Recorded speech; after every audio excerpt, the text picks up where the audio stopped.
All right. One of the things I find the hardest is I have to make sure that where my camera is looking so I can see myself. Otherwise, it always looks like I'm going to the side trying to see everybody. We are talking to, whoops, we are talking today about engaging students. Come here, go backwards. Do this one that way. Okay. We are engaging students in remote learning. I am Alice Keeler. I am a high school math teacher. This year, I'm going to be teaching in Kansas.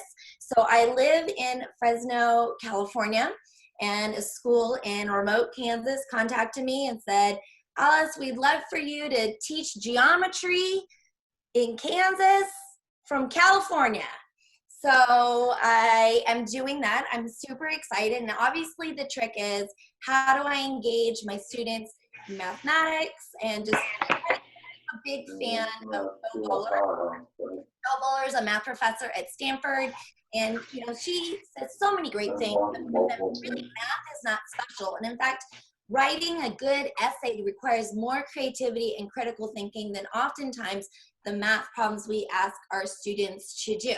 So as we go into this remote learning, since I won't even see my students hardly at all, although I am here in Kansas right now. I bought a small 900 square foot house, even though I have 5 kids. They're staying in California, and I'm going to be going back and forth because I think it's so important to be part of the community and know my students and their parents. So I'm here for a little bit. But how do I get them to want to do this online? What I was told when I was interviewing, they're like, Alice, how are you going to really engage them? Because they didn't like it. When we went remote learning, they didn't like it. And I'm like, I got tricks.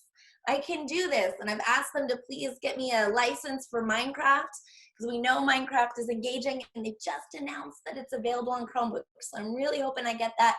But even if I don't, I know that there's so many great ways to engage students. So one of my first things to start off with is you always want to have some level of interactivity. So I have made a Google form. Google Forms are seriously the best thing since sliced bread. I hope that you will use them lots and lots.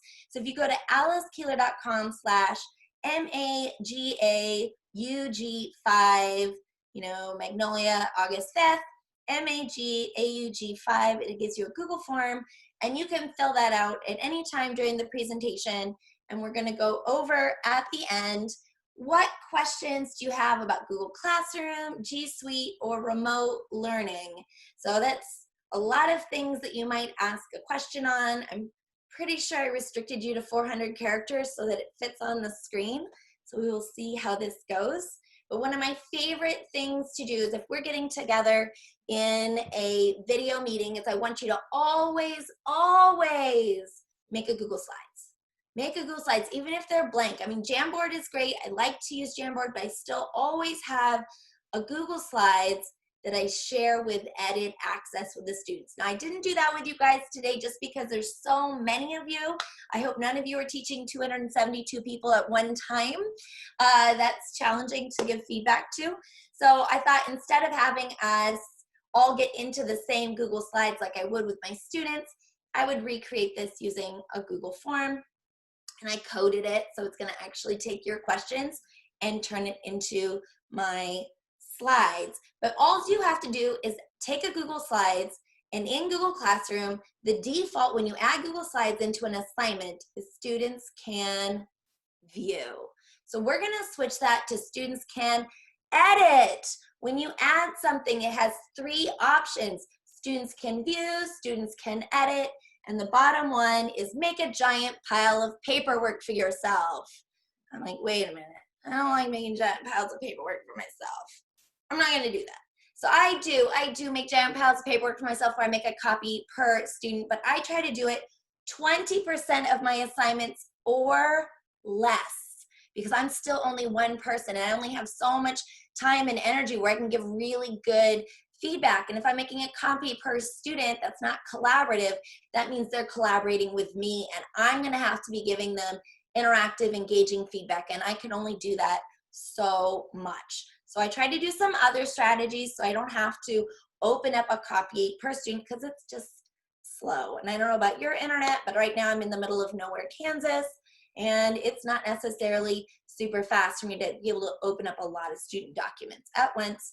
Okay, I hope that got you started. alicekeeler.com/MAGAUG5. And you'll notice that it says at the end of the Google form if you wanted to submit another one. So if you just leave that up, you can submit again. So let's kind of go through what I have here. I think the first premise that we have to go with is that student engagement matters to make learning sticky, that they remember it past today. I mean, we all have some good short-term memory, or maybe not. And I tell my students something and then I ask them and they can say it back to me, but then tomorrow, next week, after winter break, you know, can they still do it? Do they remember it? And in order to really get it long-term memory, they have to make some sort of a connection with it. So as we're sitting down and doing our lesson plans, the first thing we think about is this engaging. If we can get honest with ourselves, is this engaging? And if the students aren't doing it, my first thing I ask is not how can I force them to do this, give them a 0. No, I'm like, okay, it's hard to make engaging stuff. Like, it's hard. And I love the math teacher who was on her with her wizard hat. She understands where prop, interact, get silly. With that student engagement where they know that you really care and you're trying real hard, we know it's going to really make a big impact on student learning. So I have a quizzes that I have made. I am a big fan of using quizzes, Q-I-Z-I-Z-Z. And I'm going to go at, whoops, that's hyperlinked. It should have done it, but I'll just, okay. Oh, I see what I did. All right, I'm gonna open my quizzes. Okay, I'm just gonna go to quizzes.com because apparently that didn't work. I thought if I linked to it, it would take me right in. No dice, that's all right. I have it pre-made and ready. And when I say pre-made, I did not make this. I did not make this. I want you to not make quizzes. Don't spend your time copying and pasting your worksheets into Google Slides. Like, you're working too hard. It's already in there. Whatever topic you teach, I swear, any topic you teach, there is a minimum of 25,000 things that will come up. One of those has to be good enough. You only have so many hours in the day. You're going to spend it making something for the kids to fill out, or you're going to spend it interacting with students and giving feedback. I choose the latter. I know I'm going to get more bang for my buck. So I just come in and I type in like student engagement. See how many of these come up. Oh, there's 286,000 quizzes that will allow you to pick something on student engagement. I already did that. I stole one. I'm going to go to my library. I've got it right here. Now, what you're able to do when you go into quizzes, you first search whatever your topic is. You find the one that you want. And if you're like, yeah, it's pretty good. It's got a lot of questions in this. That's a lot. That's a lot. Like, then you can get worn out. Then I do edit and it copies it for me and I can modify it. Now, this particular one was definitely created when you're doing a PD on student engagement that's face-to-face. So I clicked edit and I modified the questions a little bit so that they would be for remote learning. And we are gonna play live, but what you would do is 2 things.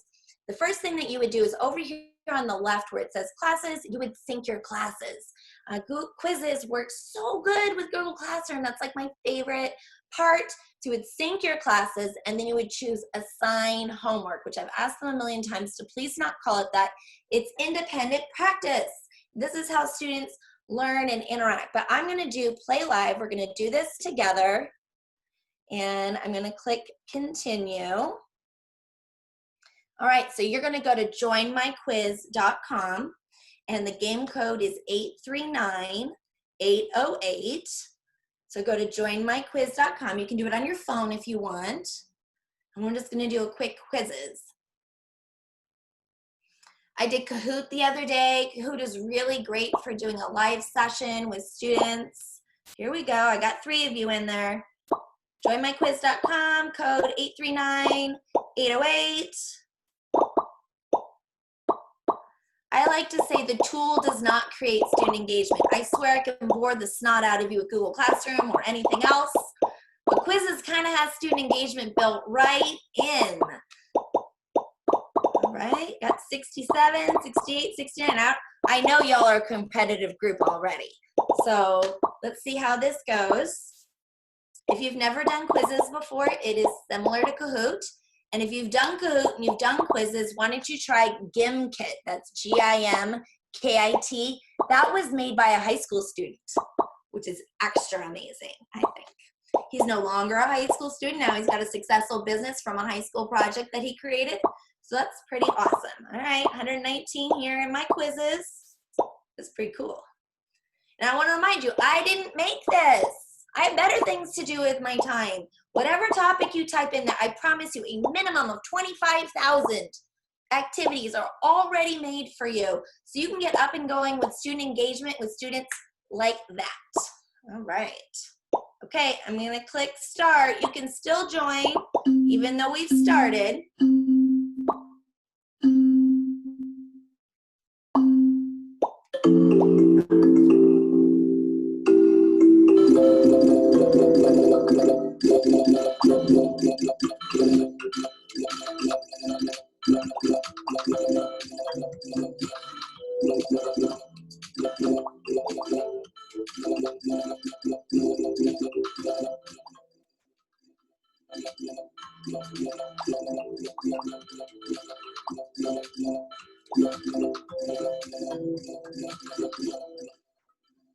On fire. Here we go, Allison. Here we go.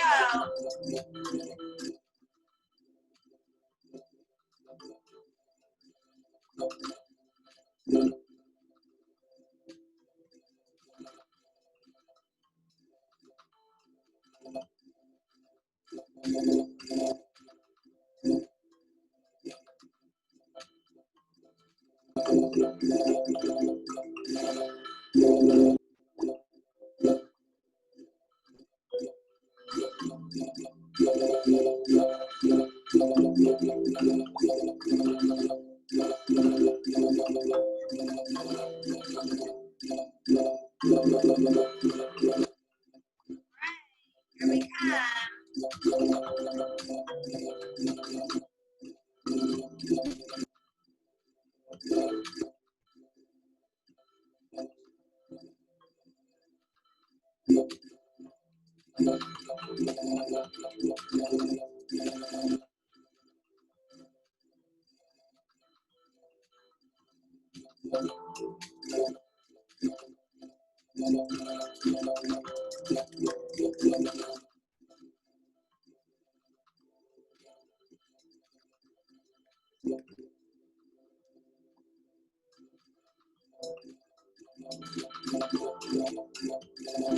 Tracy's done.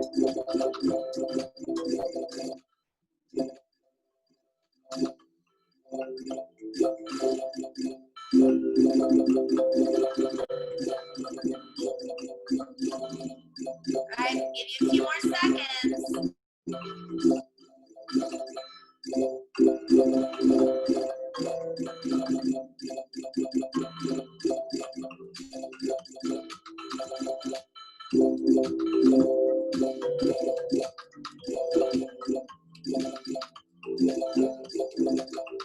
Okay, most of you are about done.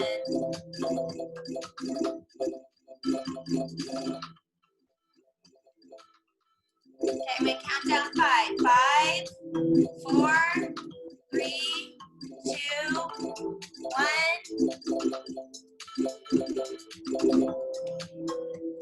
So someone asked about the timing. My daughter has a lot of anxiety. Get the sound down. Okay, I'll talk. All right, Jenna. Awesome. So Jenna, let me get your email address. Jenny, send it to me and I'll give you a free premium membership. Nice job. I'm gonna right click on this tab and I'm gonna mute the site. So that way it makes it quick and easy for me to mute whatever music is going on in the background.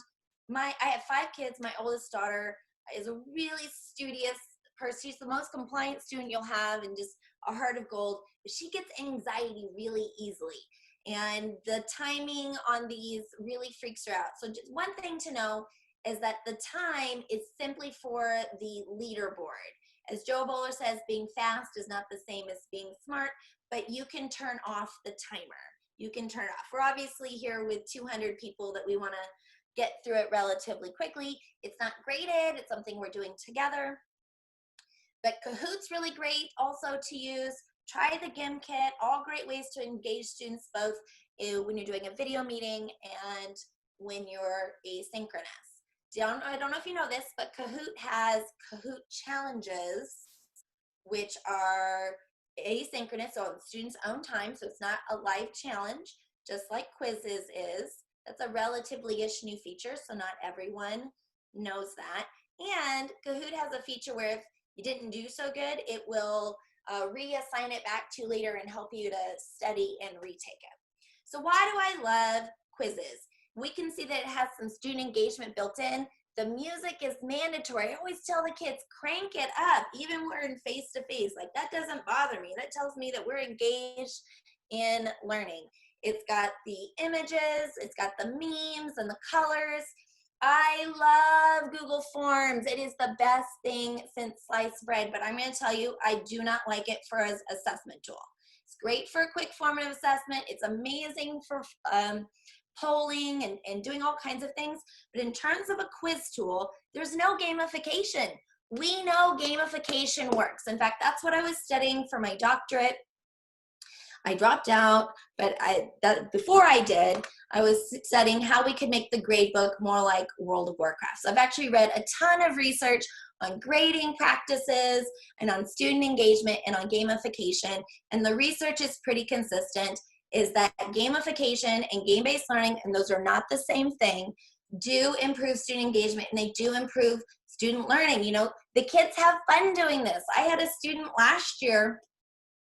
Her mom's a raging alcoholic and she's got bigger problems than my math class, and I really struggled to get her to do work. But when I would assign quizzes, not only would she do them, she would redo them. I have a policy, you're not allowed to get a low score. Like my daughter, one time I come over and she's working on something and I'm like, oh, can I help you with that? You know, because I'm a nerd and I like to do schoolwork. She's like, no. I'm like, are you sure? Because you're doing it wrong. She's like, no. I just have to get this done so I don't get in trouble tomorrow. Okay, right? Because we assigned her to get to the bottom of the page. We didn't assign her to learn. And that's just a facility of using paper. Like, it's just, how do I have kids redo it or take it to mastery when I'm on a paper-based model? When I switched to using quizzes, this is the thing that I love. It says play again. Now, if you're in solo mode where you do the homework instead of the live, you do the homework, it says that they can do it again. You can turn that off, but don't do that, because my son today, he's 8, and we bought him a bike yesterday, and I told him he could have the training wheels yesterday only, and this morning we took them off. And about 5 minutes later, he comes in the house crying, he skinned his knees. I expected that. What do you think I told him? You're right, buddy. You can't ride bikes. It's not for you. No, of course not. I said, get back out there and get back on the bike. If you fall down, get back up. Grit is good for learning. Quit and give up is not. But I'm just not going to grade it 500 times. But quizzes will. So when I sign a quizzes, they have to take it until they pass. And I said it like 70%. You just pick it. You decide. You have to take it until you get at least, but my girl, she would take it 4, 5, 6 times. And I'm like, but you passed it the second time. She's like, I know, but I wanted to get 100. I'm like, all right, I respect that. Kids find this engaging, where if it's the exact same questions that I had on a worksheet, I couldn't get them to do that for anything, and they're really engaged in this. So it's a free tool. It's 100% free. It is not freemium. They won't take your money even if you tried. You go to QUIZZ, and what I love is that it integrates with Google Classroom really awesome. And we could go over them together. Here's the questions. What I love about using a tool like quizzes, or even if you use Google Forms, writing on a PDF is not engaging. I have never heard a kid like, all right, we're writing on a PDF today. And even if you take that and you turn it into a Google Slides where you put the editable boxes on that, you're grading that. You're grading that. That is you spending your time going through and checking what people wrote, but quizzes will do that for you. And I don't know if you know this, but they've recently updated quizzes that has a bunch of different question types, including open response and multiple select. And so now that I have this data, I can see, okay, most of you got this one right. I don't need to go over it. I'm looking for ones here. Teacher screenshots a worksheet and makes it the background on a Google Slides with placeholder boxes to fill in. This is an example of filling in boxes is not active engagement. Note-taking is not active engagement, but students actively engaged where they're leaning in and they're interested is what we're looking for students to do, that they're making some sort of decisions. That impacts student learning. It makes the learning stickier. So I can go through this data that tells me what do I need to go over. Now, Google Slides works offline. Now, you have to connect initially online, but what we can do is if you create some activities or you do your daily agenda in a Google Slides, Google Classroom does not work offline, but Slides does. So it's a great way if you create a Google Slides. Now, I use the same one Google Slides, and every day I put the day's agenda and the activities up on the top slide. And the previous days is below it, and the day before that is below it. So it goes in reverse order. And that way I can share it with parents. There's no login with a Google Slides. There's no login. And so if they don't have a good signal or no signal, if they can at least hit up a Starbucks parking lot for 30 seconds, pull up the slides are available offline. So they've synced it. Now they can go back to their house and have their activities and things to do, even in a low connectivity situation. So that's one of the things I love about Google Slides. I love many things about Google Slides. But I beg you, please stop grading this stuff yourself. You know, writing on a PDF, not engaging, even if it's in Google Slides, still not engaging, and you're grading it. So an easy win here, do it in a tool like Quizzes, use Gimkit, use Kahoot. Not only is the engagement built in, the grading is built in, and you get data to know what to do next. You're able to use your time so much better. And I think your time is well spent relaxing. Just because you're remote learning doesn't mean you suddenly became 24/7. And there's a real danger that you feel like you're teaching all of the time. And that's possible. And I highly encourage you to set a schedule and stick to it, like stick to it.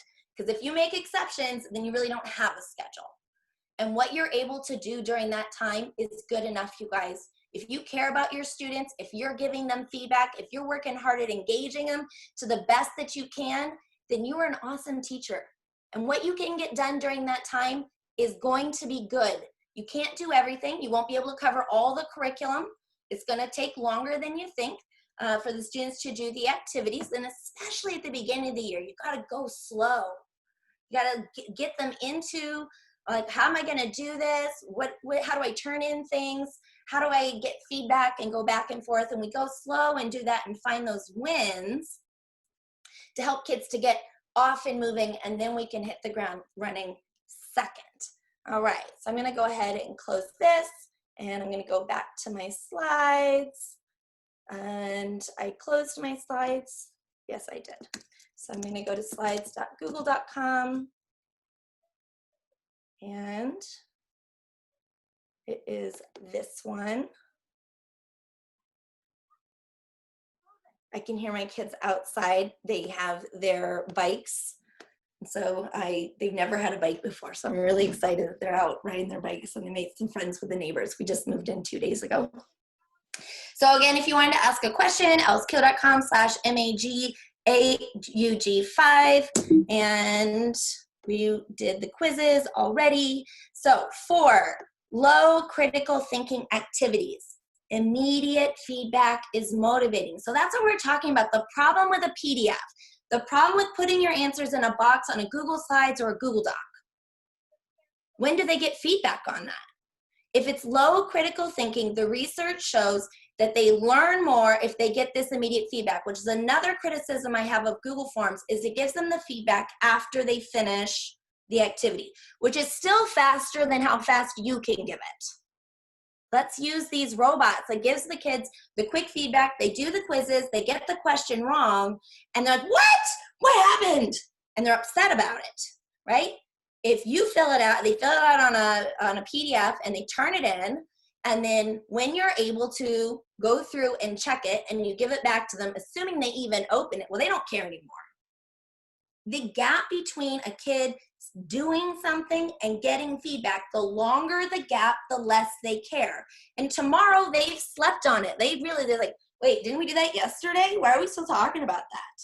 So using tools that will grade for you and give that immediate feedback not only takes the burden off of you, so you're not grading, it is more motivating for students. It does make the learning stickier, and I make them redo it. They cannot get a low score. So one of my favorite people is Dr. Thomas Guskey. I love to read all of his research. When I was working on the doctorate, I would cite him all of the time. Also, Rick Romelli and Susan Burkhardt, I would quote all of them. And this is one of my favorite Thomas Guskey quotes. There is no research that supports that giving a student a low score is motivating. In fact, the opposite, it causes them to quit and give up. No, so we think like, I'm gonna give them a 0, they didn't do the work, they're gonna wanna do this, but actually the research doesn't support that. The research supports that success builds success. So let's think about a gamification model. When my son was 1 year old, I would give him the iPad and he would play Angry Birds. The very first level, he always win. And so when you notice, when you get a new game, the way that the game works is that the first level is an easy win. And then the second level is almost as easy, and they just try to give you a bunch of wins up front to suck you in. If you play a game and the first thing you experience is failure, you're like, this is too hard, I give up. Success builds success. I play World of Warcraft. So when I start a new game, a new character, I need 450 XP to get to level 2. So I go out, I kill some pigs or do whatever the task asks me to do, and I go turn in my quest. I get 450 XP, and immediately I'm level 2. And I go do some other things, I'm level 3. And if my husband brings me food and I don't pee all day, I can get up to level 14 in one day. Yeah. I now am level 86. I need 8 million XP to get to level 87. It's gonna take me at least a year, mostly because I don't have time to play. But even if I sat down and cranked it out all day, I probably would not be able to level up in one day. I can't get 8 million XP in one day. So why do I not feel discouraged? Because I have 86 levels of success, right? We build in success at the beginning. We show the kids how easy it is for them to engage with me, get feedback, to get the points. I highly encourage you to go to a full credit model. I do credit, no credit. The second you take off a point, first of all, it's relatively arbitrary. Research shows that we really can't be consistent about it. But then they hyper-focus, like, why did I miss my, take off these points?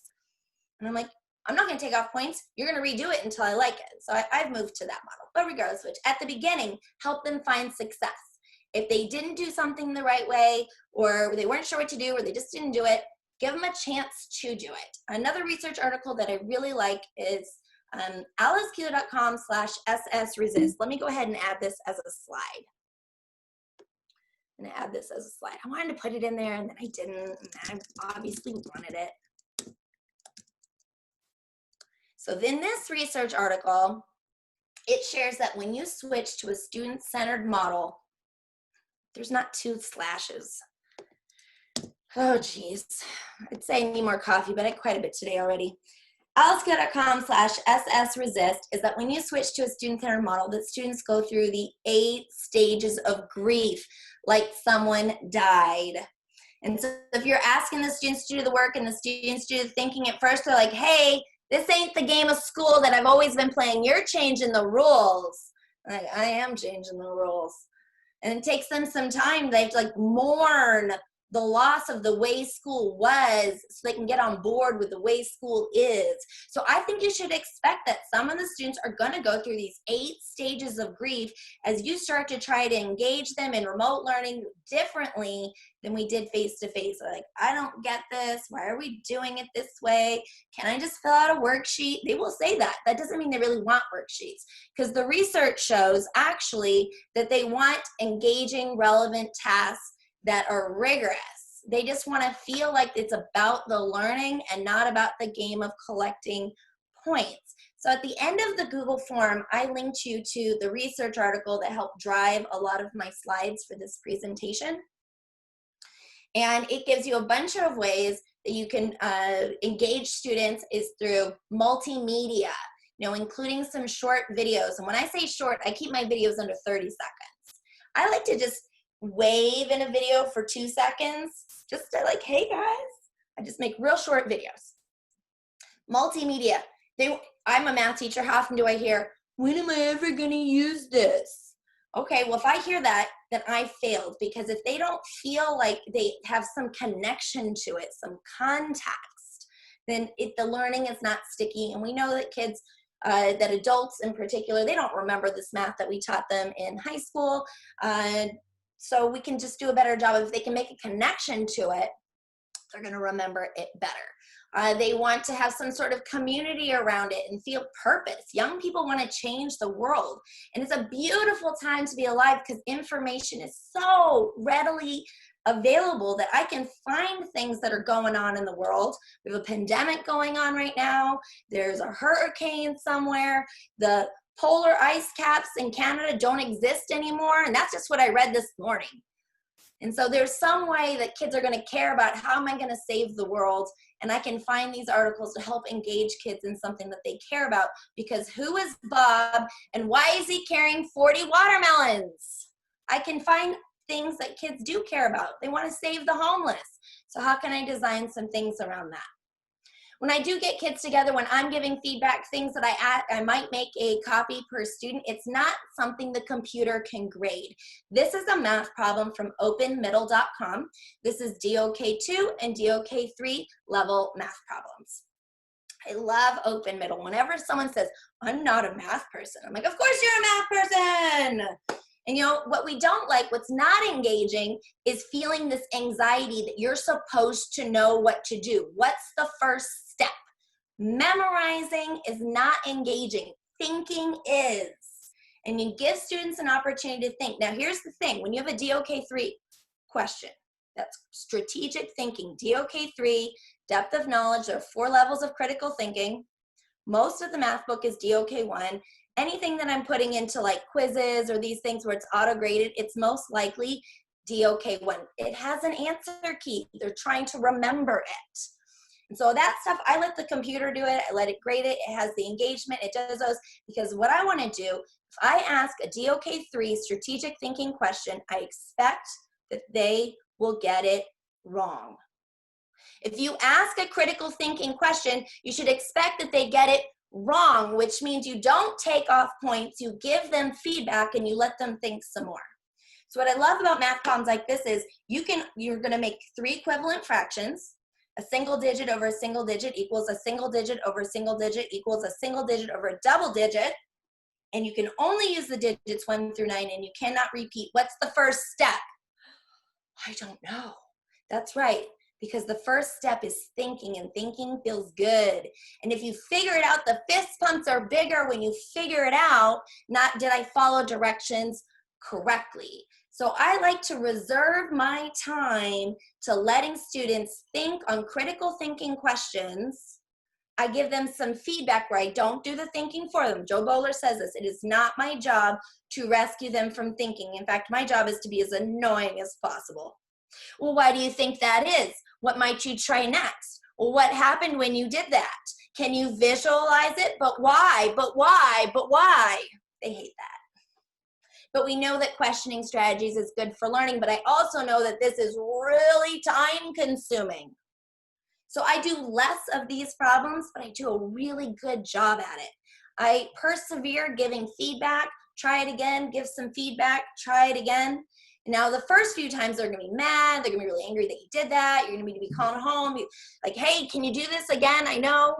But it feels so good when you figure something out, and it's that trust building. And once they realize you're going to give them full credit if they engage in thinking, not whether or not they get the right answer, you're going to be able to win them over.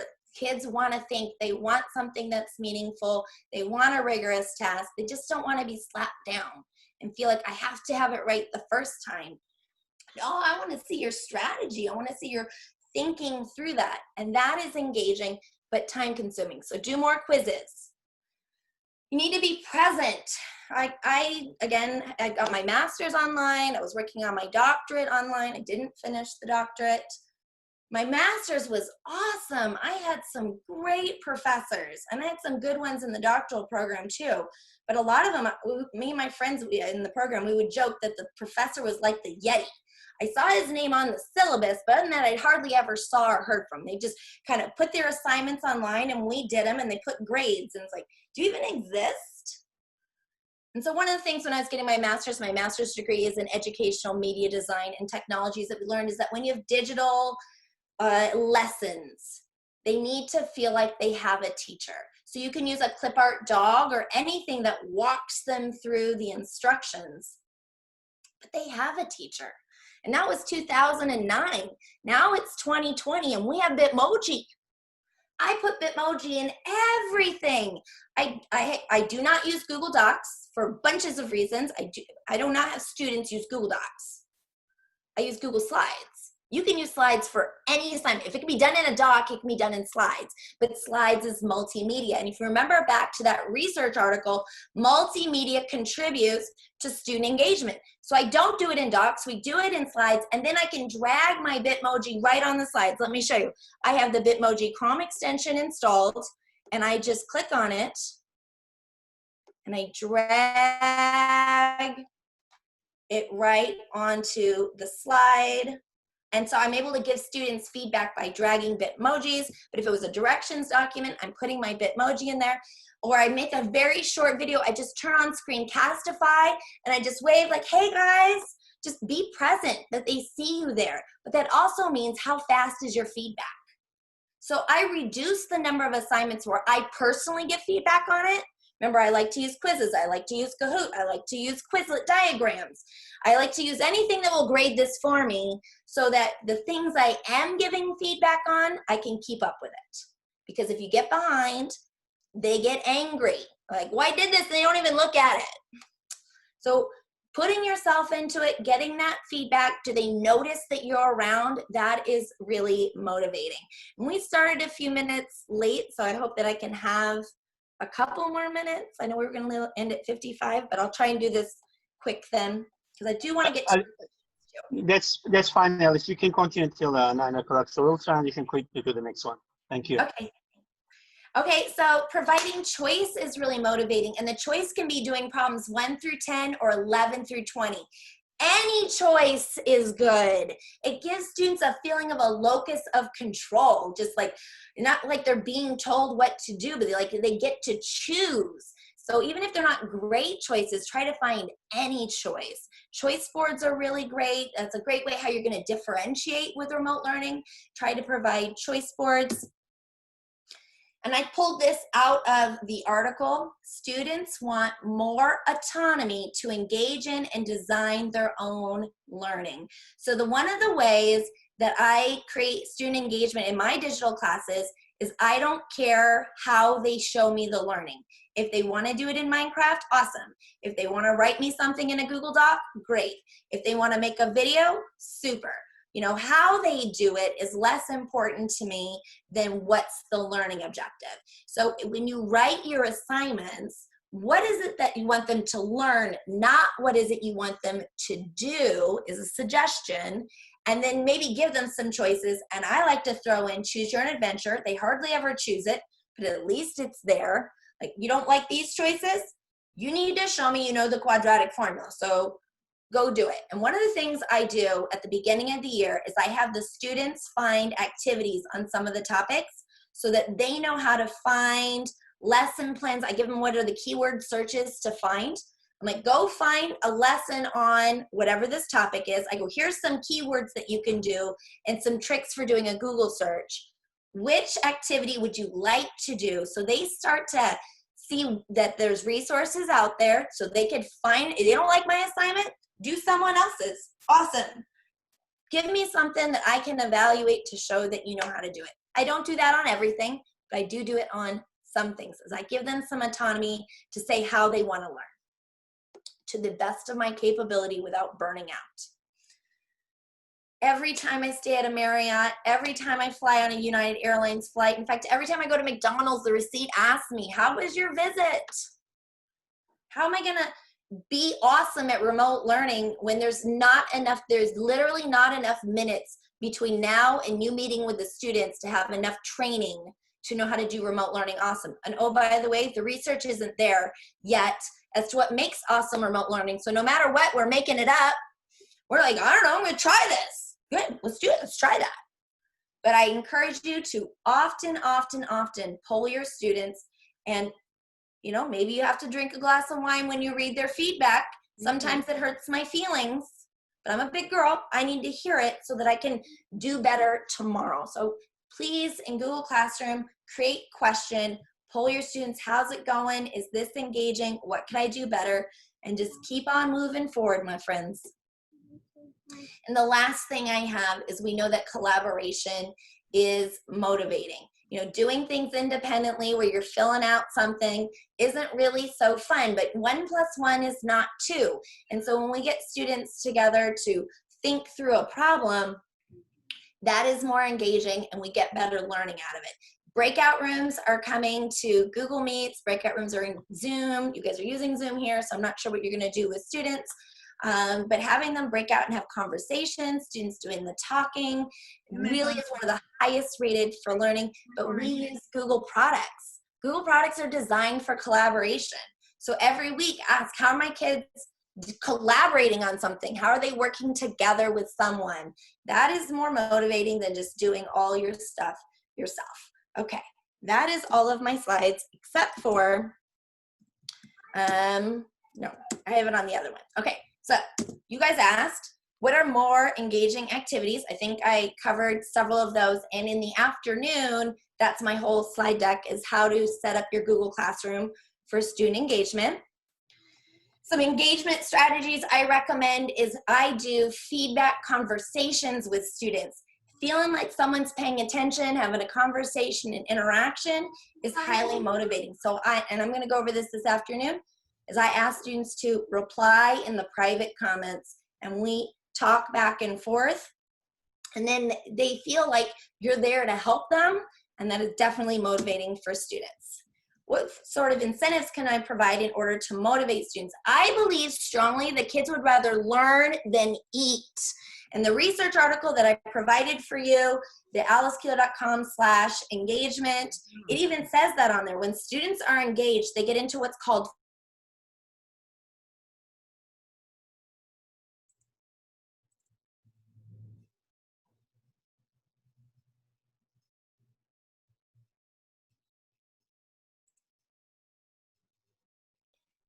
Yay, Kansas Wi-Fi.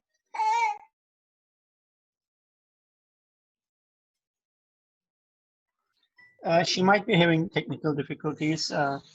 You guys, let's stand for a few minutes.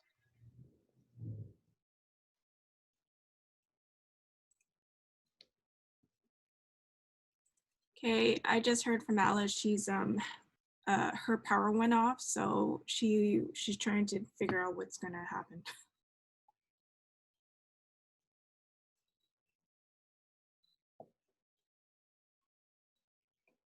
I just posted her engagement article in the chat box for future reference. I think it's time to transition to the next session anyway, guys. So thank you for staying tuned. I apologize for this sound coming from my window. We'll tune into Macrohill session and then hear from the presenter regarding Kathleen Tucker's strategies for distance learning. Again, this next session requires an advanced registration if you have not done so. Hope they are still accepting that. Let's tune into Macrohill, and we'll come back to Alice sessions at 11 a.m. Thank you all. Talk to you later.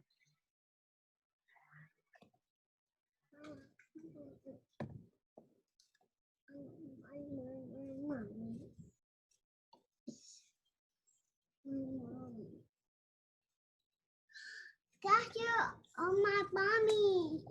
Oh, there's only 14 people left. My mommy.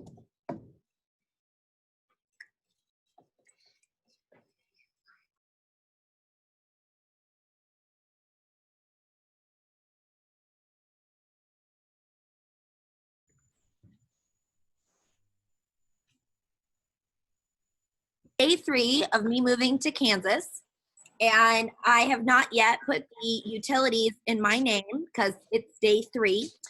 And I wasn't even supposed to move in until today, and I ended up moving in on Monday. like all of a sudden. So that was crazy. And I think they just shut off my electricity. So I gotta go down to City Hall and set up my electricity. But I really think, like we said, we'd go over a couple of minutes, and the Lord was like, no, it is time for lunch. You don't get to go over. And so he turned off my electricity just for you guys. Sorry to hear that. Hope it resolves pretty soon. At least we Oh, already hit 150 participants. Okay, So- perfect. Let's get So this. the floor going. is yours. Thank you very much for again being with us. And go ahead. Share. Which one is this? I think it's this one. Maybe. All right. We'll see if this is the one I wanted to screen share. It is. All right. So we are going to start with just going over I rearranged some of your questions. Some of them were duplicates and some of them I already answered. So I'm going to just kind of, well, we'd left off on this one. What sort of incentives can I provide in order to motivate my students? And I believe in my soul that students would rather learn than eat. And so in that research article that I shared with you, part of it in there shows that when you have good student engagement, the students do get into what's called flow, like you're in a video game, and they lose track of time. And it even specifically mentions eating, and they're not noticing that the bell is going on. So I think if we are motivating students, that is the incentive. And because my research focus is around gamification, one of the things you have to know is you have to be really careful with rewards. Rewards are an external motivation, and if you give a reward, you can't stop giving it. It's almost worse than if you had never done rewards in the first place. And the problem with rewards is it makes it about the reward. And so then, for example, what's this reading program? Accelerated Reader, AR. And so you get points and you level up when you do the AR, but then students associate reading with being rewarded. So then when they're not being rewarded, they don't want to read. So some research shows that they're less likely to be lifelong readers. And it's that reward thing that just kind of backfires. So I think if we first start with, okay, I'm going to engage students. What do they find motivating? And if they're not engaged and motivated today, then I need to change my lesson plans and just try something else. And it's going to be a constant evolution. And I think things that are really motivating is feeling like their teacher's paying attention, is giving high quality feedback that's actionable. It should be actionable. Like if you read my feedback, you're going to know what to do to fix it. In fact, I require that they fix it. Why did I give them feedback if I didn't want them to do something with it? I hate wasting my time. How many times we give feedback and they throw it in the trash? I don't do that. So here's my trick. I do not release their score until they respond to my feedback. If I left you feedback, it was really good feedback, and it's supposed to be actionable. So like, these are the things that you could have done better. Do this one or all of them, however you want to do it. But they have to do something in order to get their score released. If you put a score next to the feedback, they hyper focus on the score and all but ignore your feedback. Well, I hate wasting my time. So if I leave them feedback, I want them to read it. So you read it, then I'll give you a score. How's that? So that's one of my tricks. And once, at first, they are, just remember, they're real conditioned to playing the game of school. And when you take that away from them, they get upset. So again, back to that alicekeeler.com/ssresist. If you look at that research paper where they go through the 8 stages of grief, it just takes them some time to figure out what's your system. How are you doing it? They're angry at first, they get over it, and then they decide they really like it and they really like you, but it's trust building. It just takes some time. Do I have a recommendation? I like Pear Deck. I think it's a little more student-centered. How do you feel confident in your assessments? Zach, I have been teaching for 20 years and I don't feel confident about anything. Teaching is hard, and it's not just hard, it's complex. And that's one of my favorite Robert Kaplinski quotes in talking about DOK. So in DOK is depth of knowledge, how much critical thinking there is. And the thing that's really difficult about DOK is we think if it's hard that it's higher DOK. But actually a lot of hard questions are still DOK 1. It is really about complex thinking. And so the example that Robert Kaplinski gives, robertkaplinski.com, I highly recommend. He's got free lesson plans on there for math. But he's just like the master of DOK for math. But math's not special, so it's good for anybody to like review his stuff, I think. So his example is if you were to build a rocket to the moon, that would be really hard. You know, there's some big thick binder with all the steps and how to build the rocket, and you'll probably mess up somewhere and it'll explode and it will not go to the moon. That's probably, but if you follow the steps exactly, you will get your rocket to the moon. And then complex is like parenting. What works for one kid does not work for another, right? I have 5 children, trying to potty train them, just like, what do I do for you? And like, I have to figure out what works for that kid. And honestly, teaching is not much different than parenting. It's almost it's the same, right? We have kids and we're trying to teach them something. So, you know, the problem is what engage and what works with one student doesn't engage and doesn't work with another student. There's no magic bullet. So when do I feel confident? I don't. I am going to do my best. I'm going to look at the data. And if a student's not successful, I'm going to maybe assess them differently. Some kids, I'll just talk to them. I'm like, you do know this. You were just like nervous or having a bad day. Or I just give them some other way to show it, or I let them do it again with no penalty, because I don't feel confident about my assessment. Was my assessment perfect? Of course it wasn't. It could be partially me. And then I always want to remember Thomas Guskey, researcher from the University of Kentucky, who says there is no average time to learn something.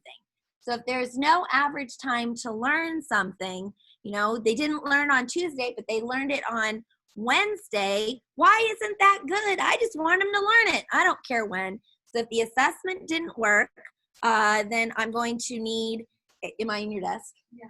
I'm going to need to just try a different assessment. Sorry, I've taken over the high school, somebody's classroom apparently, and she needed to get in her desk. Apologize to everybody, but you know, regrouping. So a few times I assign Google Docs or slides to students where students can edit. I'm not sure I quite understood this. How can I prevent students can edit? When you add a document into a Google Classroom assignment, it is by default students can view. That's the default. And when you change the drop-down menu, there's 3 total options. That middle one's my favorite. I think about it being like a hamburger. The good stuff's in the middle. And I'm 43, my metabolism doesn't work as much. In fact, I throw away the buns and I just eat the middle. So the good stuff's in the middle. I try to, as often as possible, do students can edit, but it's very confusing if you didn't know what it was doing. That middle option really means students can collaborating. So I wouldn't want to prevent them from editing. In fact, I encourage you to set everything to edit, because you always have version history and can not everything, but I set my presentations to edit so that the students can add to the presentation. They can be actively engaged and not just note takers. And then I just use the version history and I put it back. So let me show you what that looks like. What I'm going to do right now is I'm going to file version history. I'm going to name the current version. And I'm going to name this version Magnolia.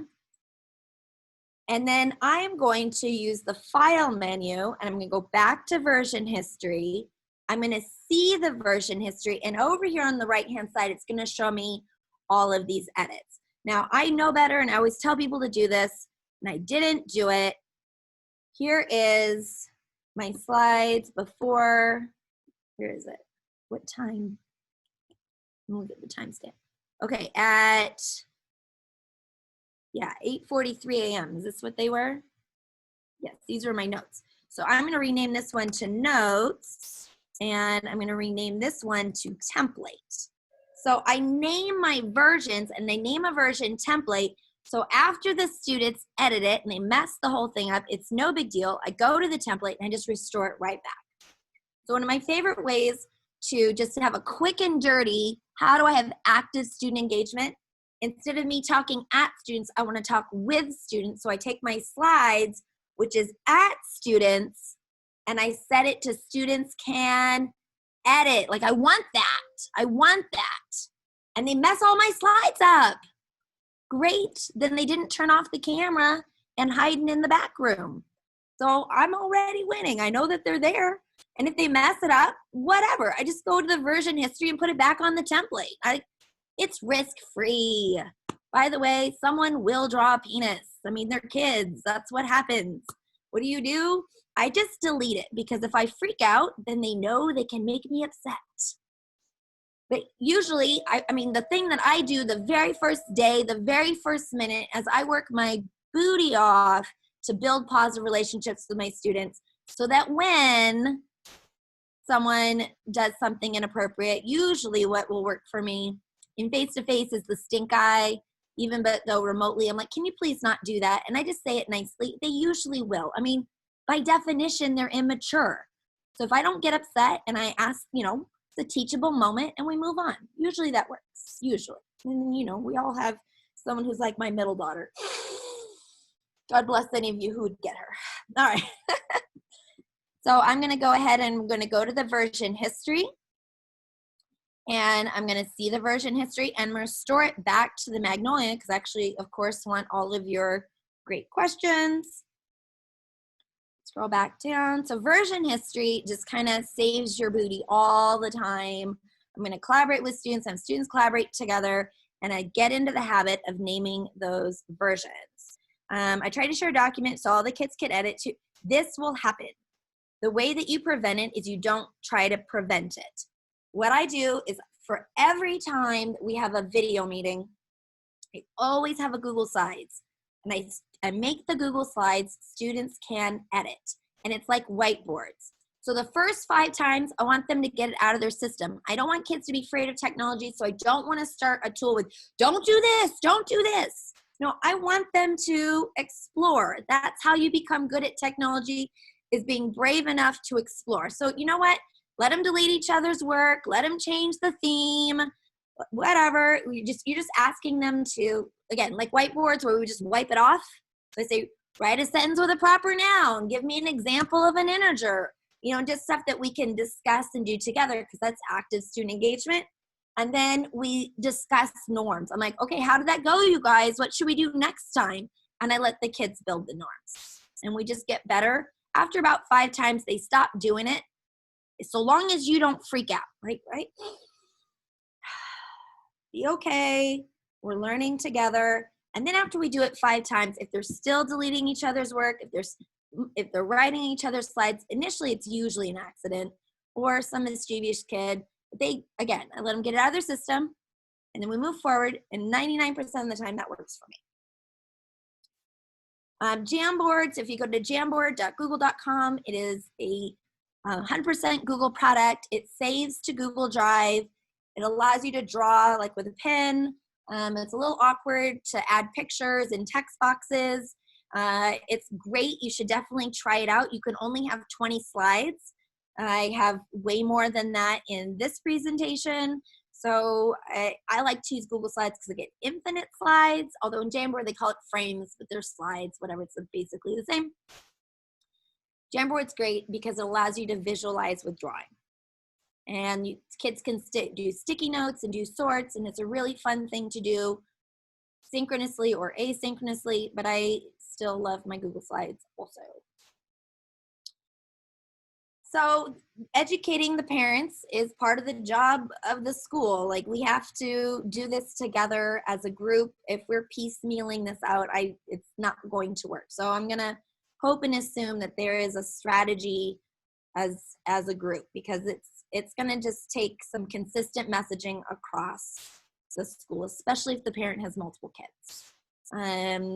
Having parent meetings, offering them on Zoom, setting up documents that have screenshots showing them what to expect and what to look for, and just keep calling. But then we things that we did with face-to-face too. It's like, how do I explain these things to parents as to what my expectations are? So one of my tips is you should make a new Google Classroom every unit. When I make a new Google Classroom every unit, I can archive the old Google Classroom, and then they're no longer able to turn in that work.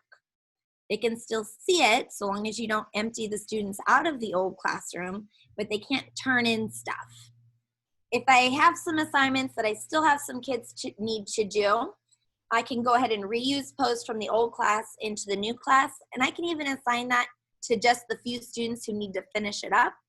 But I highly recommend every unit, every grading period, make a new Google Classroom class. This also makes it a lot easier to reuse assignments from last time because you don't have to scroll all the assignments. You only have a list of assignments from that unit that you're reusing from. So that's one of my tips, and that allows you to essentially archive old assignments. How do I encourage students to turn on their video? Now, what I do for a living is I do professional development, and I work with teachers, and I will tell you it is unbelievably unnerving when people won't put on their camera. I think we've all experienced this in some level. We've been in meetings, and some people just like will not put on their cameras. And if you don't have at least one person that you can see their face, and you know, so much of what we do, we track off of body language. And so I feel you, but no one should be forced to have their camera on. I mean, I don't know, they may not want you to see what's going on in their background. They might have a big zit on their nose. I don't know. As a personal feeling, I encourage them to, I ask them to, I try to build relationships. I do some side chats where I'm not embarrassing them and calling them out, and I ask them to, but some kids never will. And I need to respect that it's intimidating for some kids. But I do ask that they can engage in some way. So I've got the Google Slides, and I want them to add a slide and put their name in the speaker notes. I want to see that I'm using some sort of a collaborative tool. If they don't want to put on their camera, then I should at least see that they're in the Google Doc. Oh, here's a trick. When you're in collaborative Google Slides, if you click on the student's picture up at the top, it jumps to their slide. So if you've got someone who won't turn on their camera, so you're not sure if they're tracking with you, you can click on their little icon in the Google Slides and they're still on slide 1, then they're not down where you're asking them to be, doing what you're asking them to do. That would be a good indicator. And then, I do things like I have a Google form that I have people fill out during the session. So then if they don't fill it out, well, then they're not participating, and I can get it in some of those ways.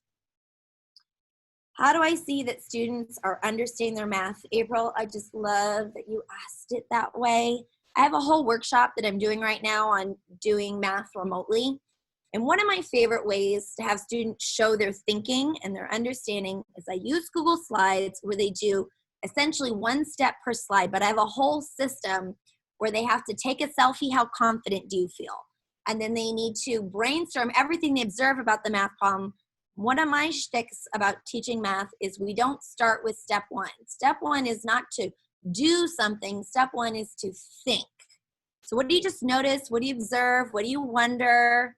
They are required to Google search. They have to have screenshots that they Google search something. They're required to collaborate. So they have to put in either a note saying who they talked to and what they talked about, or actually literally have a screenshot of someone else's work. And they are required to have at least 3 selfies. They have to show that they Google searched. They have to show that they collaborated. I feel like I'm missing something. Anyway, I got a whole system here. It ends up being 40, 50 slides, but it's more their thinking journey and the story rather than show your work, what are your steps. So slides are great for that. You can use Minecraft for anything. If you go to education.minecraft.net, they have they have 650 pre-made lessons on there that you can just download them. But a quick and dirty way to use Minecraft to engage with students is just the fact that they're in a virtual world and they can move around. They feel like they have some control in doing things. And in the education edition of Minecraft, you can drop signs, chalkboards, and you can put all your notes on these chalkboards. So just like you might make a slide, that's a quick and dirty place to start. But specifically for math, just think about it as a giant world of manipulatives. So I have them conceptually explore concepts before we do them. So I'm really into the engage, explore, explain, extend, evaluate. The 5E's lesson plan model says explain comes third. My quick and dirty is I always start a lesson with the students thinking. And as Joe Bowler says, it is not my job to do the thinking for them. You have to, in fact, be very careful about that. And so And math is about pattern finding. I know this is not a math workshop, but regardless of the lesson, I don't want to just tell them. I want to get the students to do the talking. So if you look at John Hattie's research, one of the most highest rated for learning is number talks, classroom discussion. When the kids are doing the talking, when the kids are doing the thinking, they get the most learning. So how can I step back and get the kids to do the thinking? What happens when students do not want to do the assignment again? I don't give them credit. They get really mad about it too. Like, I did it. I'm like, no, actually, I have a rubric that says you have to respond to my feedback, or my rubric says you have to meet this minimum competency. And they'll be mad about it at first, and they'll complain to everybody, and you're evil. But eventually, they'll just do it. I nag them about it. I'm like, just do it. Success feels good. Success feels good. And so once I get them to have some success and they see that, and I don't take off points, especially since I know this 8 stages of grief, I have to let them grieve, which means they shut down. I got to let them come back. Once they realize that I'm here to help them, it's that success builds success, and then they'll start doing it. They just need to learn what the system is. At first, they're like, I don't get it. And so last one, how to get kids to participate in breakout rooms. You can jump in and out of the breakout rooms, but one of my tricks is, of course, I always make a Google Slides with edit access. Everyone can edit the Google Slides. So when I'm doing a presentation, or rather I'm doing a video with the students, I have a Google Slides. They have edit access to it. I ask a question, they add a slide with their answers, and that way everyone gets to participate. Now, when they go to the breakout rooms, they have their conversation, and then someone's the recorder, and they're responsible for putting the summary of their discussion onto one of the slides, so that when we come back, I already have a slide from each group ready to go to present what each of the groups talked about. Now, when we normally do a classroom discussion, you never have everyone participate. That doesn't happen. So it's the same. It's okay. And so sometimes listening and being there is all we ever got from some students. So I hope that was helpful. Just some tips. No, there is no magic bullet. Some of those things might work sometimes, and maybe never. Right, okay. So we are talking about how to set up your Google Classroom for student engagement. And so these are some of my tips. Let me actually put the slides into the chat for you, because I think you're gonna want them to reference later, because there's no way you will remember all of them. Ooh, I have 19% battery. That's great. Okay, let's see how much I can get through before I run out of battery. It's just one of these days. So these are my tips. My first is that you have to understand what the stream is and isn't. If you want the stream to be a bulletin board, you're going to be very upset. It's not a bulletin board, and you have no control over how it's organized. Well, if you have no control over how it's organized, then that's not how it's supposed to be used. The stream is like Facebook. How is it when you're remote that you have those side conversations? Think about all those times where there's a few minutes before class starts, or even during class, and you overhear a couple of students talking about making slime. And then you're like, okay, these guys like slime. And so then when you're giving your examples later, like, now I know some of you like slime, so this is like slime. This is like making slime. And we tie our examples and our lessons and things into things that our students are into. But how do I do that if I don't know what they're into? So I'm doing, what did I call this? I do this something Tuesday. Dang it, I'm trying to think of a good rhyme. Like, just share out Monday, take out Tuesday, I don't know. Some way to say, like, once a week, I ask them if they feel comfortable to share, like Facebook. My high school students love their Instagram. Like, they are in love with their Instagram. So I say, share your favorite appropriate Instagram photo on the stream. Just if anyone has a picture they want to share. Do you have a favorite meme? And I always front it with appropriate. But the first thing we do when we get into Google Classroom is I ask them to please use the stream to say hello, to share a picture from their summer if they feel comfortable. And then I go through and I give a personal response, and I ask the other students to give a personal response. And there's a reason why we all do social media. It's engaging when we feel connected to people. And since we aren't going to be doing TikTok with our students, probably, hey, everybody, sign up for TikTok. I'm not going to do that. Then the only social media I have is Google Classroom. And I promise that they won't know how to use it, just the same as your 40-year-old friends don't know how to use it. Go over to Facebook and say, wow, I wish someone taught them how to use social media. And this is our opportunity for them to make dumb mistakes before their scholarships are rejected. Like, oh, well, you had a scholarship, but your Facebook is a hot mess, and now your scholarship is gone. And so now I can teach them how to behave appropriately online, because you don't come out of the womb knowing how to be appropriate. But why is it people are oversharing on Facebook? Why did I post my food? Why did I do that? We want to feel a connection. We want to feel like we know something personal about people around us, and the stream is the place to do it. So I post announcements and things on the stream, and a lot of times I find articles and things that are related to my subject, but it's not what I'm teaching right now. So it's a good place for me to kind of throw it out, like, oh, here's some extra stuff. It makes me excited. And I love it when students find, like, oh my gosh, I saw this article and it reminded me of the math thing we were doing last month. I mean, nothing makes me happier than students wanting to share what their connections to what we're learning. And they're not going to post on the stream if they don't feel like they have permission. And once they feel like it's okay, and then I work with them on, you know what, you're oversharing. You're posting too much. No one needs that many exclamation marks. Like, this is my chance to teach them how to behave online. But when they have a question, they feel like they're allowed to ask a question. So they're going to post their questions onto the stream. And this is the best part of my day. The worst part of my day is grading papers. The best part of my day is interacting with students. So at the end of every day, hold on one second. Okay, I don't know. At every day, at the end of the day, I have a certain time where I just sit down and decompress. And this is my favorite time, is I scroll the stream. I just start at the top and I start scrolling, which is a great reason to archive your classes every unit, because I'm not going to scroll forever. I'm just going to scroll some. And I'm looking for, have any students shared anything or asked any questions that I can respond to? And then it's really important that you go into your settings of Google Classroom.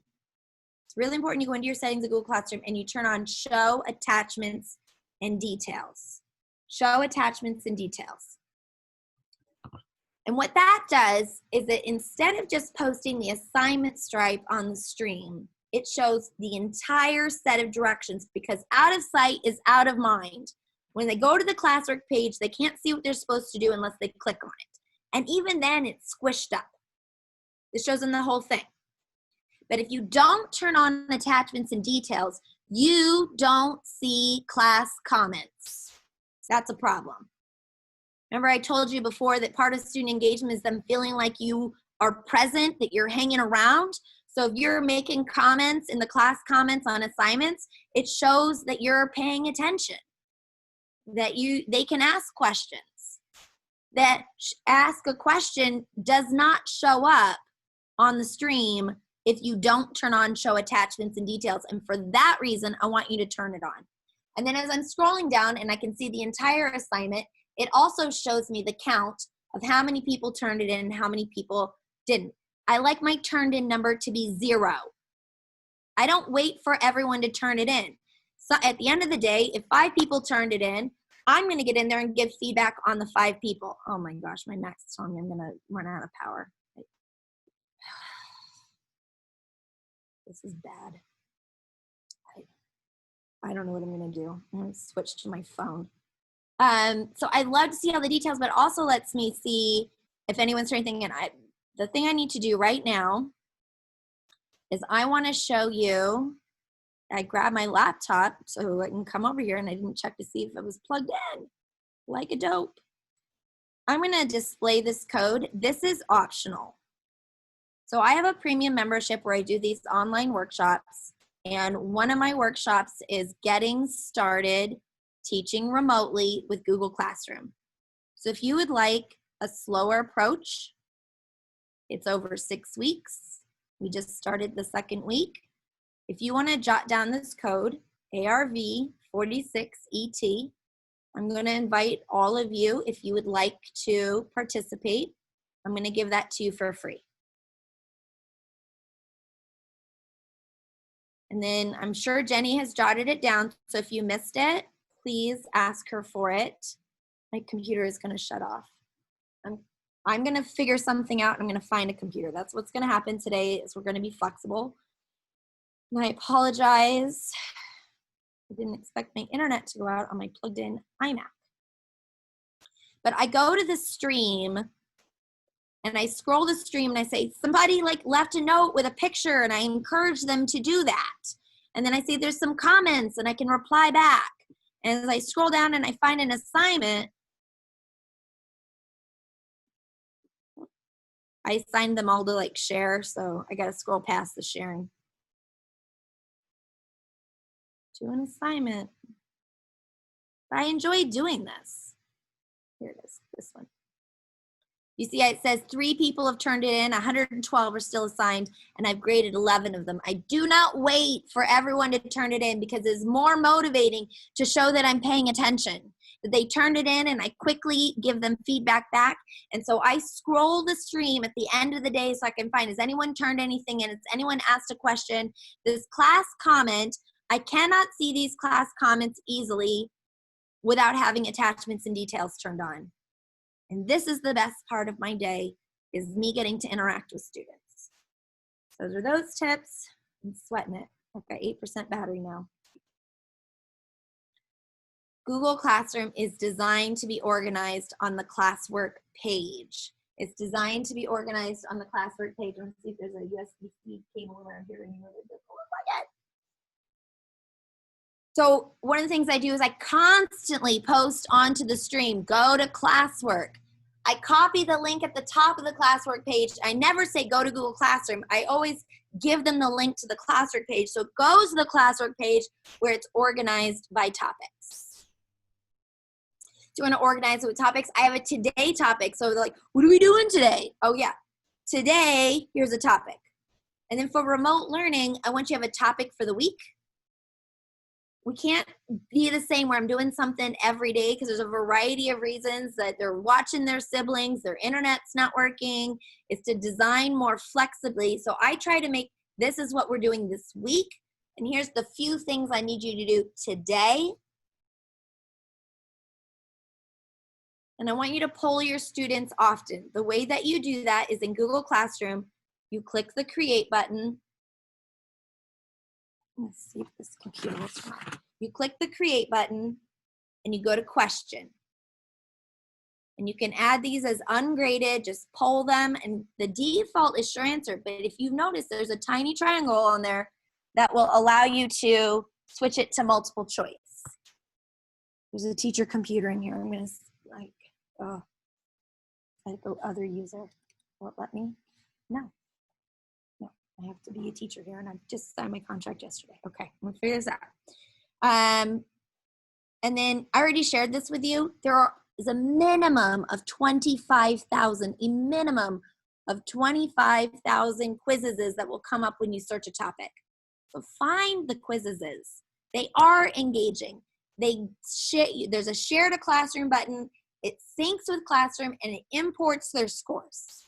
And then I say they have to take it until they pass. If they take it 5 times, it puts a report 5 times in there. It's amazing. And that allows me to put my focus on higher quality, critical thinking, creative activities, rather than on grading. I am going to suggest that we just take a 5-minute break, because for reals, my computer is going to die, and I'm gonna go borrow someone's computer. So just go take a break, come right back. I am pretty sure I will get someone to help me. I put my mask on. Okay.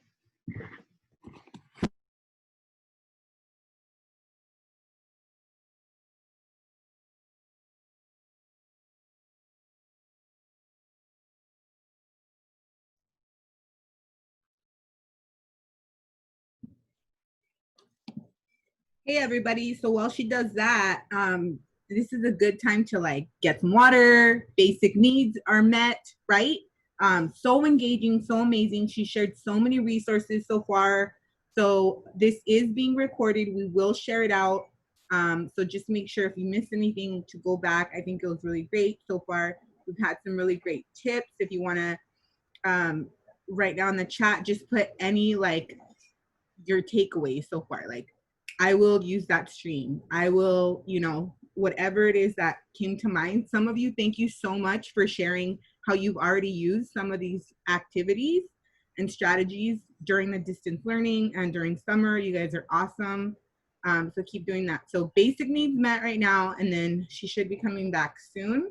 And also it's a good time, and we'll reshare the link to look at the brochure and see which session you're going to right after this. Right after this, it'll be lunch, and then going into the next session after that. So good to go.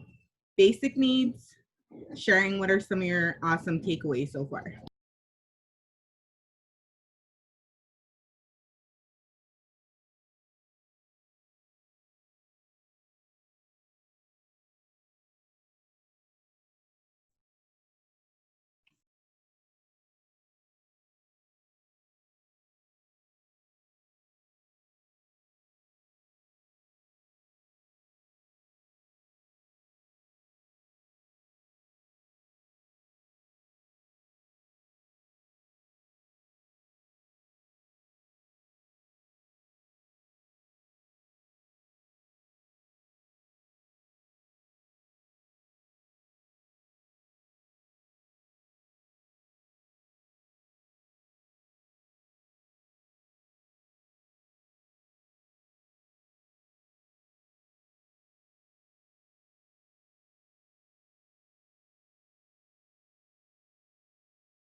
Oh my gosh. I'm so glad this happened because I am better than you at technology. That is a fact. And this happens. This happens. It won't work. You've got it set up for the students. You gave them the wrong link. Your internet goes down. All of these things will happen to you. And even if you are literally the best in the world at using Google Classroom, it won't always work. And the only thing we can do is choose our attitude, and it's going to be fine. And that's the overall message that I really have for you and that I've been sharing with people in my webinars and on my newsletter this week is grace. You know, cut yourself some slack. What you can do in the time that you have is perfect. If you care about your students, you think, okay, how is this engaging? If you change your lessons based on feedback that you get back from students, you're like, you know, they didn't do really well in this assessment. We're going to redo the assessment, full credit. I'm going to reach out to students. How are you doing? I'm going to focus first on SEL. I'm going to create an environment where they feel comfortable to ask a question. Then you're winning. You're winning. All right, I'm going to go back to screen sharing, screen share. And I will work with Jenny to set up another time where if anybody wants to come and ask some questions and do some open office hours, I would be happy to do that. Okay, and present. Hello. Hey. So quizzes, I highly recommend you use quizzes, use Quizlet, you use Kahoot, use Gimkit. There's just so many of them that they're fun. They're fun and they grade it for you. You can just either link to it in Google Classroom or some of them sync right in like quizzes so that you can really spend your time having those engagements. One of my favorite things, I've already shared this with like a million times, but truth, is the collaborative Google Slides. All the students on the exact same Google Slides, and it takes some practice. I subbed the first day of kindergarten ever. Not kindergarten, preschool. And so there's another teacher there, and then I was the sub. And the other woman said, okay, guys, we're gonna line up at the door. How do you think that went? Preschoolers lining up at the door. If you ask high school seniors to line up at the door, they do that quietly, don't they? And they don't touch each other at all. They've 13 years, they figured this out. No, they haven't. They have to be reminded to walk quietly and not push and shove. And so we have these norms that we try to set up. Although I like to take a more student-centered approach and have the students develop the norms, they will get used to it. The key is to do it consistently. I want you to every single day, have one Google Slides at least that you give students edit access on, and you say, add a slide, share something, give an example. It's much easier and faster to give feedback in one slide rather than opening up individual student documents. And then I teach the students how to give peer feedback, because good peer feedback is a form of critical thinking. But you gotta teach them how to do it because they don't know how. But then we're together and we take our online environment and we say, we do stuff together. And that just really makes for a lot more engagement, and it makes for a lot less grading, and just makes for a better classroom environment. I love it, but it is something that is really honest to goodness, like teaching preschoolers to line up at the door. It's an investment of time. We do it and we practice it again, and then we practice it again. And this is my very first favorite thing to do with Google Classroom, is I love the private comments. The private comments are hands down the best part of Google Classroom. Every assignment by default has private comments. So I assign them to have conversations with me. And I ask a critical thinking question. I ask something I expect that they will not get right. I think they're going to get it right. They should get it right. I'm going to use a Google form. I'm going to use a quizzes or something like that. If I don't expect them to get it right, I say, tell me about it, and answer in the private comments. And part of my rubric says they have to respond to my feedback. And I love it because I'm assigning a conversation, and there's literally nothing more powerful that we can do with our students than to have conversations with them. And I promise you, this is going to be their favorite assignment once they figure out what the heck you're doing. The first are like, that's weird. What do you, I mean, in our face-to-face class, we cannot have a conversation with every kid to assess them. We cannot. There's just not enough minutes. And so I like to think of this as an opportunity. Then I now have the opportunity to hear from every student and to push every student until I feel like they've learned, not just until I've collected the paper. And it's a highlight of my day, and my email blows up. My email blows up, and I don't want you to turn off the notifications. I think that's my next slide. I don't want you to turn off the notifications in Gmail because that's how I know where my interactions are. And if you are slow at interacting with students, you're going to lose them. They're going to hate your class. They're going to talk smack about you behind your back. But if you're quick, and you know, when I leave a comment for a kid, I always include their name.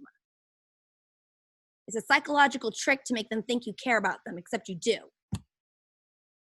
So I filter my Gmail for private comments, and I would like to end with demonstrating how I do that. Because I don't want, if a kid leaves me a private comment, I gosh darn better reply to it. And then I also filter for all the other, I don't turn off the notifications, I just filter them. I have them skip the inbox and go into a folder so I can go check them later. And I'm gonna show you that. I think that's all my slides. Let me just double check. Yes, it is. For the code, Jenny, I'm gonna work with you. Why don't we have a little conversation later? I'll help you with how to whitelist. It'll all work with your personal Gmails, but to use your school account, I just need Jenny to go to admin.google.com and type whitelist at the top. And the second whitelist option will allow her to add in the Fresno t-shirt. But I'll work with her on that one, and I'll get you in there, or you can just sign up with your personal account. And I hit the code. We'll put it back up. But we'll send it, Jenny, we'll send it out, right? So display, this is the code. If you want to save it for later, we'll get you whitelisted, and then you should be able to get in there. It literally takes seconds, so we'll do it real quick. So this is my inbox. This is my Gmail. I set my inbox up to be priority inbox. And you can do that by going to the settings cog, and you see of these different options. I choose the priority inbox option from the settings. And what I do is up here at the top of my email, when you search, you'll notice that there is a tiny drop down arrow, and it allows you to create a filter. So when I look at every time Classroom pushes me an email, I ask, how would I like to filter that? How do I want to organize it? So in the subject line, it says added a private comment on. So I look for those words that Google Classroom uses that I can say is every email looks like this. And then instead of searching, I do create filter. Do you see this option down here, create filter? This is gonna save you. Filtering your email is what will make you love Google Classroom all over again.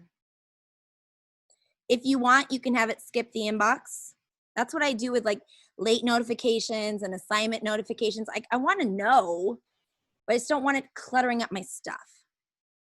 But private comments are those personal, quiet interactions with students, and research shows that kids are much more likely to ask a question if they can ask it digitally, and obviously if they can ask it privately. I will start crying when I start thinking about some of the conversations I've had with students that I never would have had if we were just face to face. It's just the bestest part of my day is interacting with students. So I star it. I go to the label and I create new label. I already have one, and I label it private comments. So I star it, the label is private comments, and this is gonna sound really weird, but I never mark it as important. Because I starred it. I don't need both. The whole idea is to get it out of my important email so it's not clogging up my email and I miss an email from the principal or a parent. And then this bottom one says also apply the filter to retroactively. I always check that bottom one, always. And you click create filter. I already have this filter. And then I do it again, except for late work. I don't star it. I have it skip the inbox. And then over here on the side, all these labels, they're essentially folders. I can click on this and here's all of my private comments. I create a filter because I ask students if they want me to reply to start their comment with Keeler. So what I want to do is I want to answer those ones first because they asked me to respond. So I set a filter where it says in the title, it says add a private comment, but if anywhere in the email, it looks like this. Subject is added a private comment on, and it has the words Keeler. So if they have mentioned me by name in the private comments, then I know that they'd like me to respond to them, and I start with those to answer them first. And then you will see that I have one for late work. I still have a filter for late work, so there's all the submitted lates. And so filtering your email is really the trick. Can I answer any questions? You can put them in the chat, or you can just turn on your microphone. I'm gonna turn on the chat. Oh, yay. Alice, we had a couple of questions regarding that came up on the chat when you dropped off and came back on. So sorry. Regarding the code, some people couldn't make the code work that you shared. What we're gonna do is we're gonna wait just a couple of minutes, and I'm gonna work with Jenny to do the whitelisting, and then it'll work. So it's an admin setting. We're gonna fix it.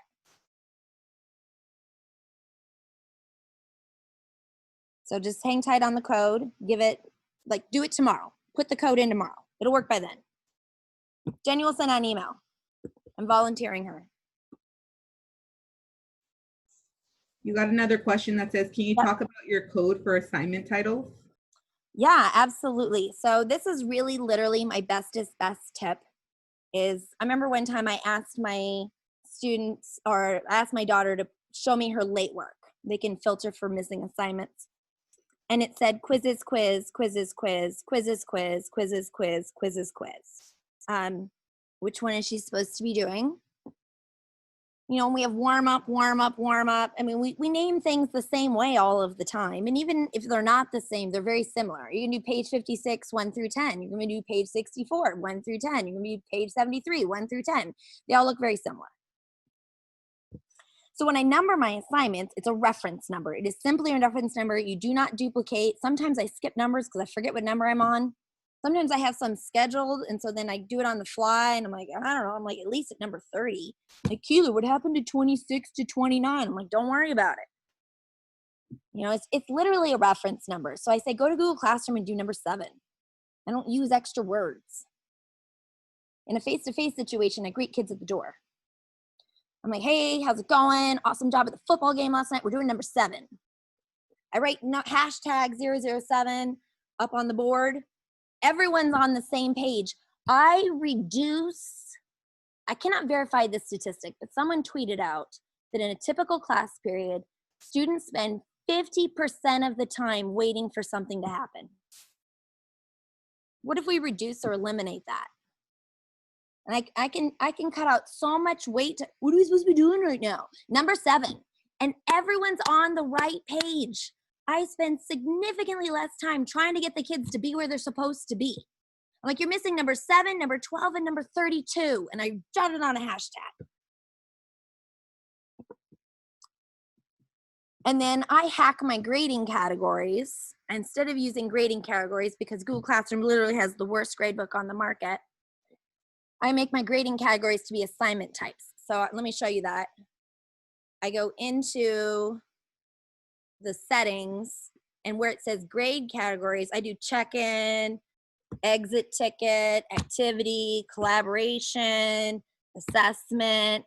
I put the type of assignment as my grade category. So what you'll see that looks like, let me go to classwork, is you see how it says optional, your turn, activity here? That's me hacking the grade categories. But you'll notice I number everything. So you know you do number 1 first, and when you're done with number 1, I have an idea, go on to number 2. It makes it real clear what you're supposed to do and what order you're supposed to do it in. I'm like, hey, you know, number 7, I had a mistake on it, and you know, I fixed it.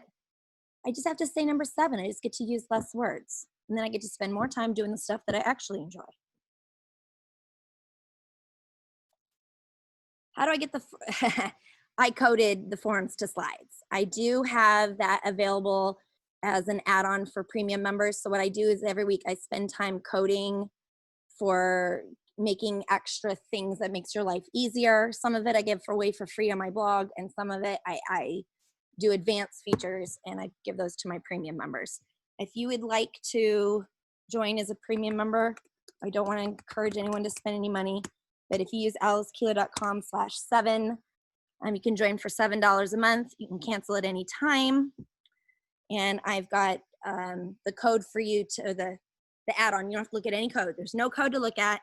I have the add-on ready for you to use the form to slides. And I have a YouTube video explains how to do it.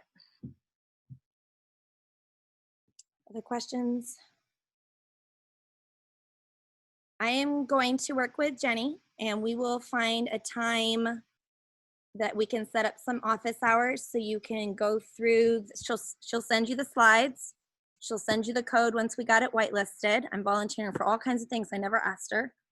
And we'll set up a time that I can come back for those of you who'd like to join back to ask questions after you've had some time to play and think about it. Any other questions? Alice, we want to thank you so much for being here with us. All the comments have been so you. positive. I'm so sorry. So many problems. You know what? We love how you modeled how to have grace and how to have patience and how to have a positive attitude about it, because we all experience this and we're all learning together. And I think that's a wonderful lesson for us to all take away. So thank you so much. We're giving you. And I look forward to touching back. And when you sign up for the online workshop, I respond back so you can see how I do the private comments, and I think you'll really love it. So bye, guys. Thank Bye, you. Alice. Thank Bye. you. Thank you so much.